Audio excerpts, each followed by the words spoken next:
I guess I'm doing part two. I swear to God, I never know what the fuck to make of this phone. I have no idea why it records some and the I have no fucking idea. Um, we were talking about South Park and how at their one of their many different season finales, they were going to have Jesus, their character Jesus, speak about which is the correct religion and is being gay right or wrong.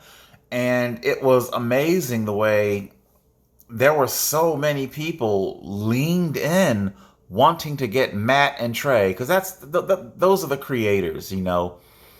They wanted to hear, what does this mean? Are you really going to shape who you are?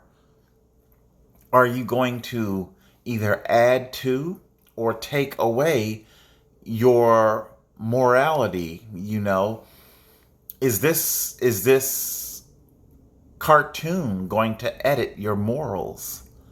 Um, you know, is being gay right or wrong? Who's the right religion? Who's going to go to heaven?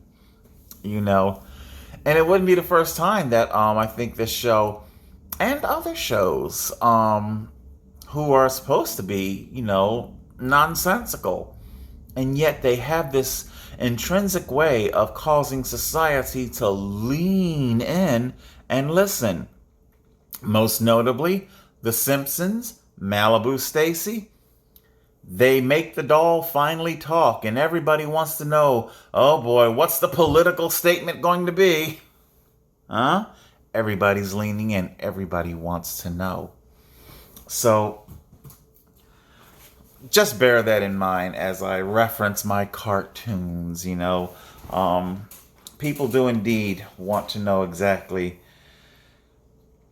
People know that there's more to it than just simply a cartoon. Okay, so I guess I'm going to get into my talking points here now that I've referenced my videos in part one. In part one. If you stuck around for part two, thank you. Let's see. Although I may have addressed some of these in part one. Trump the fool equals 100% compliance with the media. This is a piece of strategy that has been carried out, and I don't exactly know if it's Democratic strategy or, frankly, I think it's a strategy that just simply supersedes political party, period. Think about this for a moment. Trump takes office. Trump becomes the fool that everybody knew he would. Trump does not disappoint. That's the headline. Trump gains presidency, doesn't disappoint, becomes the world's biggest fool. Okay. One of the things that Trump does in his first term presidency is coin the phrase fake media. And what I couldn't help but notice is that anybody that's associated with saying fake media, fake news, or any kind of variation of the concept, well, then you're going to be lumped in as a Trump supporter, something I have found out. And of course, I'm not. But of course, the media has become incredibly fake. So what they did was they are literally hijacking Trump's bigoted, criminal persona and using it as camouflage for their own crimes of fake media. So it will do you little good, a person like me, little good to keep crying fake media, fake media, you're fake, you're lying. Um, when in fact, to do so puts, you know, nobody's even going to listen to you. You understand? That you will be seen as a Trump supporter. You will be seen as a retarded Trump supporter, as an inbred hick. So our malevolent entity has neutered the ability to blow the whistle on them for manipulating the truth, for manipulating the media. It's pretty fucking diabolical. Like I said, I really do hope you did stick around for part 2. I do believe I did already speak about mask not being worn by the governors versus Trump versus the media. We spoke about that. So the lack of mask criticism is not across the board equally. Our media picks and choose, and of course, if you just say that they're being fake, well, then they've already neutralized that. You can't call them fake, or else you're going to be called a Trump supporter. Here's one that I wanted to talk about. Do you remember the Prohibition area? Do you remember the Prohibition era? There we go. Speakeasy, gin joints. Why do I get the strangest feeling that that's what's going on right now? Social interactive speakeasies are being carried out throughout the nation. Okay. Now, I believe they had in the news that there was a birthday party where somebody came coughing and sick and got 4 other people sick. This is nothing new. They're called, of course, our fearmonger media, like Cartman did to Butters. Fearmonger media. It's a cluster. It's an outbreak. What do you mean cluster outbreak? Okay, I hate to break it to you, but for decades, quite possibly hundreds of years, there's always been kids coming to... One kid will come to class, and next thing you know, the whole class and the student body are walking around with tissues in their pocket, all right? And I'm sorry, but yes, this thing is very much indeed comparable to the flu. There are those who say that this isn't the flu. Yes, it is very much indeed on par with the flu. The fatality, the sick rate, they talk about asymptomatic viral shedding and whatnot. 95% of people are just fine. And of the 5% who are not, the bulk of them are basically on their ass for a week or two. And then from that, there's a small fraction that are going to need hospitalization. And then from that, there's an even tinier fraction who will succumb to the virus.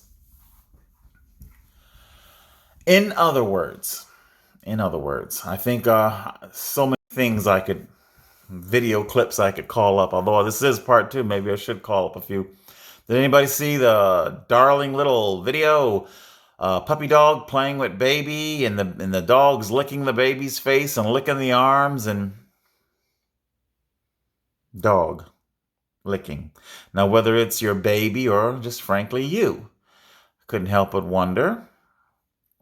You would be the type of person that would go out to the market and Gladys Kravitz whistle blow on, "Oh my God, you don't have your face mask on, it's not." And then you'll go home and let your dog that's been licking its balls, its ass, its pussy, other dogs' balls, ass, and pussy, eating all manner of rabbit shit, squirrel shit, and every other kind of shit, cat shit. There are some people out there whose dog does them the favor of cleaning the kitty litter for them. Isn't that lovely? And that same dog will come and all in your face. Okay? But God forbid a person like me who has respiratory breathing problems due to sleep apnea and a deviated septum, I can't wear a mask, okay? As you guys can hear, okay? Trust me, I've listened to some of my videos and I'm like, Jesus Christ, Amir, can't you put a muffler? Put a muffler on that thing. Jesus Christ. But yeah, I'm only firing on one nostril here as it is. I only got one nostril to work with as it is. So I'm sorry. I can't fucking smother myself, okay?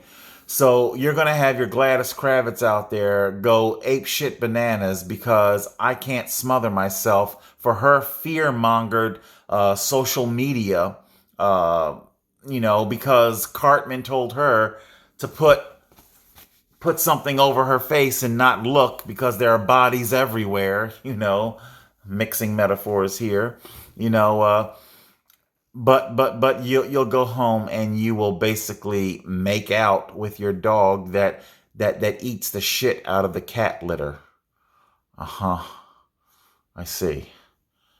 You're okay with that, but me being yards and yards away from you, uh, I'm inside the store. I don't have a mask on.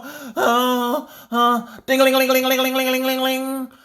Tweet, tweet, tweet, tweet, whistleblower. Oh my God, I'm flashing now to a movie reference.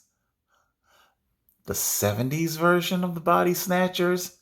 And they would point and scream like that, right? Have I got it right? The Body Snatchers, the 70s. They'd point and scream at somebody that hasn't been converted.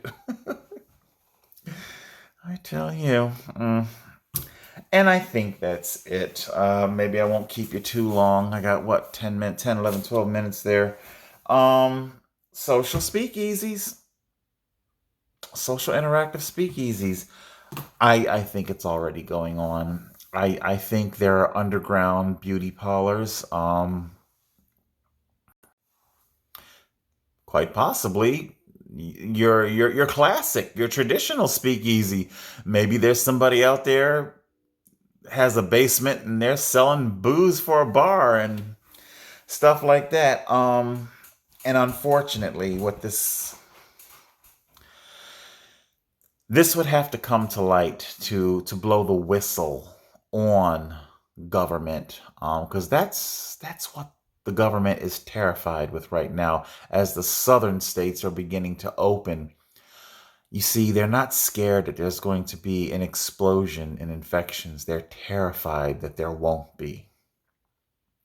Okay, and that their tool of fear will be that much less, that they won't have the same amount of fear to work with that they were during the winter and winter and spring. That's what the government's doing right now. They're clamoring desperately to hold on to their control, their fear, their ability to invoke and instill fear. That's why we're seeing these children with it's Kawasaki disease, okay? They don't want to say it, but that's what it is. It's Kawasaki disease. I'm not going to sit here and say that COVID-19 doesn't play anything at all in this. Maybe it does. But I'm sorry. Once again, there's just not enough provable evidence to shut down an entire economy, an entire society, to quarantine the healthy along with the sick. Makes no sense whatsoever. No sense whatsoever. Shutting down the economy. My last written talking point there. I'm reading it. Jewish oligarchy, arms of the starfish. Oh, God damn it! I dropped my halls. I got another one here.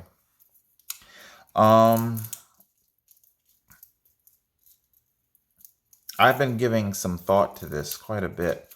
I don't know.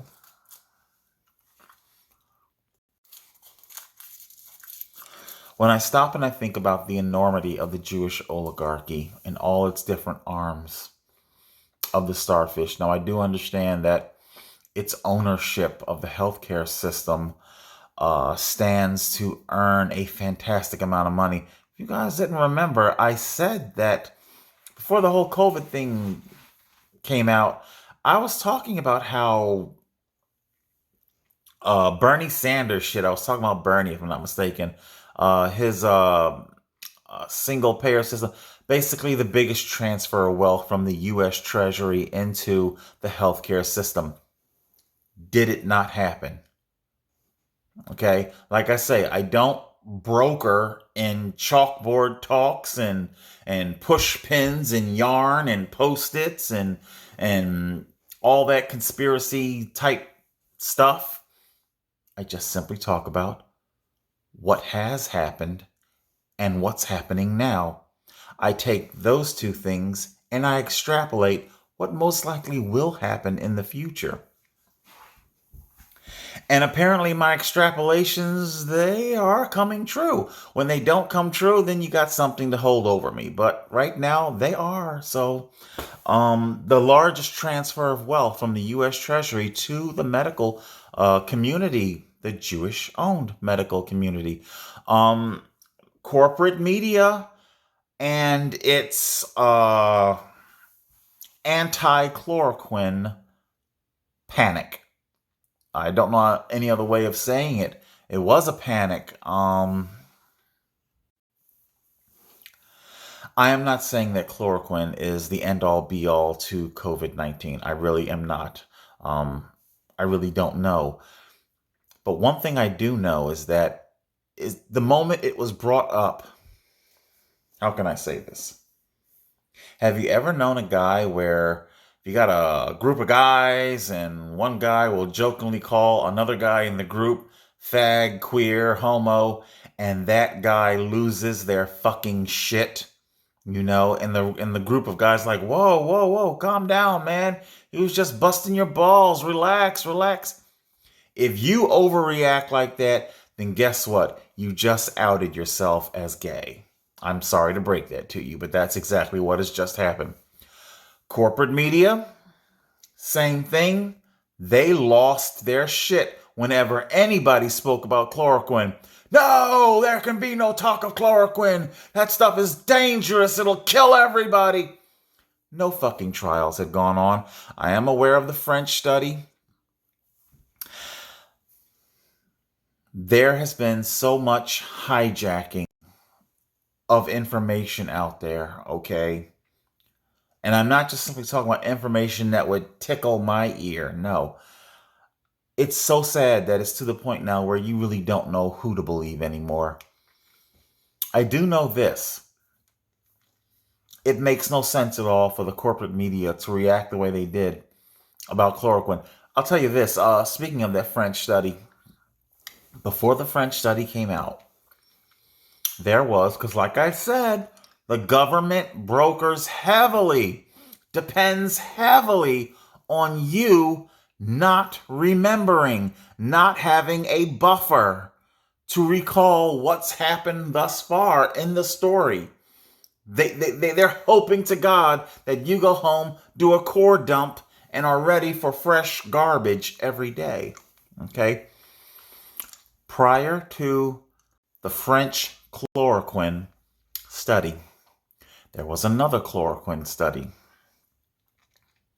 And it showed like a 2% nominal increase. So it was 2% in favor of chloroquine. And all your corporate media, your Comos and Andersons and Blitzers and all the MSNBCs and the ABCs and the CBSs and just everybody was like, well, it's just okay. So it showed this. Basically, they were downplaying it like, oh, it's nothing. It's, what's 2%? 2% is inconclusive. Really? The irony is that French study that was not in favor of chloroquine, yeah, it was 2%. They said 2% increase in fatality rates. Okay? So it wasn't that chloroquine caused 2% people to die. So 2% more people, which it is true, whether it's in favor or out of favor of chloroquine, 2%, it isn't that big of a percentage, okay? So basically, it's like your needle is just it's not conclusive. So my whole thing is, how come 2% becomes a big deal when it's not in favor of chloroquine, but when 2% is in favor of chloroquine, then it's to be considered nothing, trivial, minute. See? And then corporate media wonders why it gets called fake. And of course, calling it fake is, you can't even do that. Um, Jewish oligarchy arms a starfish. You got movies, you got TV, you've got sports and entertainment, all these things that are Jew owned. Um, just watch an episode of South Park where Kyle gets a Negro-plasty, he becomes black. I'm surprised Cartman didn't crack the joke. It's like I kept waiting for it. It's like him to say, "God damn it, Kyle. Jews can't play sports. Jews own sports." you know, they own this shit. Yes, I am aware that there are Jewish athletes out there, very capable Jewish athletes. Yeah, very capable. What do you call this? I don't know what's going to happen. One thing that I am beginning to speculate is it going to be like the tenement fires of the turn of the century, 1900s? A great deal of tenement fires in places like New York, heavy, dense population places. Lots and lots of people died. They burned to death. They could not get out. This all predates fire escapes, smoke detectors, all this stuff. I get that a lot of people are pissed off that the government and its overreach and its and who are we kidding? A lot of the government, it is bullshit. But it did germinate. It did bud and flower out of real necessity once upon a time. Licensing and inspection.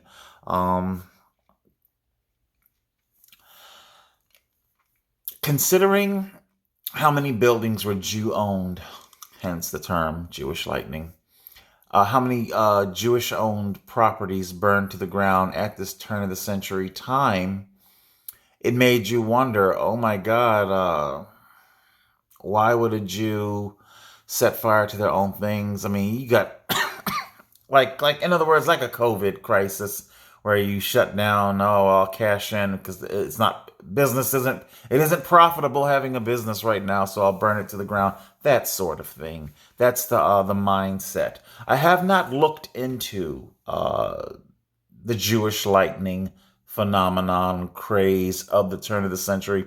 Therefore, I cannot say that it is a real criticism of Jewish people. I do indeed try to keep my reporting as accurate as possible, so it's not like I can accurately say that Jews own life. Shall we call it that? Jews own life, healthcare, real estate, banking, sports and entertainment. What's the fifth one? Forget because I'm tired. They own a great deal. Sports and entertainment. Hollywood, maybe that's it. Although that kind of falls into the canopy of sports and entertainment. Because of how much that they own. Judicial system, there it goes. Judicial system. It's why court doesn't happen on Fridays. Because of these five arms of the starfish. Would they basically cut off? I mean, courts, even the courts, oh my God.